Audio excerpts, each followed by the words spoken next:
What's going on, party people? Welcome to Manny's Real Estate Minute and Tips. This is your real estate update for this week. The economic reports this week have a big rate for mortgage rates. Unemployment is down. Yay! Inflation is up.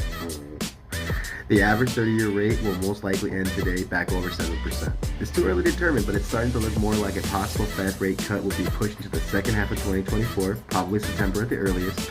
If you are ready, willing, and able to buy, you should. Lots of people are thinking that the lower rates will make homes more affordable, but contrary to popular beliefs, lower rates will only cause more multiple offer scenarios and thus propelling the prices upward, and they most likely will never come back down. Remember 5 years ago when everyone was saying prices will and have to come down? Well, I'm here to tell you that the only thing that could cause these prices to come down would be the addition of more inventory hitting the market. In some markets, this is a possibility, and in others, like ours here in Los Angeles, it will most likely never return to pre-pandemic prices. There just isn't enough inventory to satiate the demand. For example, here in Burbank, there's about 1 month's worth of inventory, meaning that if no listings were to come on the market, we will be completely sold out of inventory in roughly 30 days. For context, a balanced market is between 4 to 6 months of inventory. We are far from that. Nearly 40% of all existing home sales each year happen during the spring home buying season between April and June.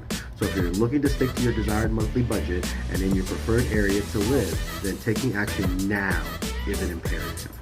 We can help. Looks like most of those home buyers will be facing rates in the mid-6s to low 7s, and when the rates come down, they can refinance those lower rates. Conversely, if you wait to buy, you will most likely pay a higher purchase price, and you can never change that number. This isn't the worst affordability ever, though. The early 1980s were even more unaffordable, with rates that were around 18%. For home prices to return to pre-pandemic affordability, incomes would need to go up nearly 70%, and that usually takes decades.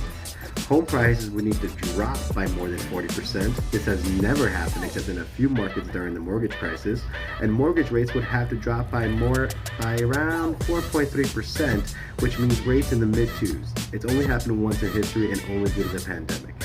Even still, owning a home in the US is still far more affordable than most of the world, including the UK and Canada. This was your update for the week. Manny's Real Estate Minutes and Tips. Be back next week. Have a great one.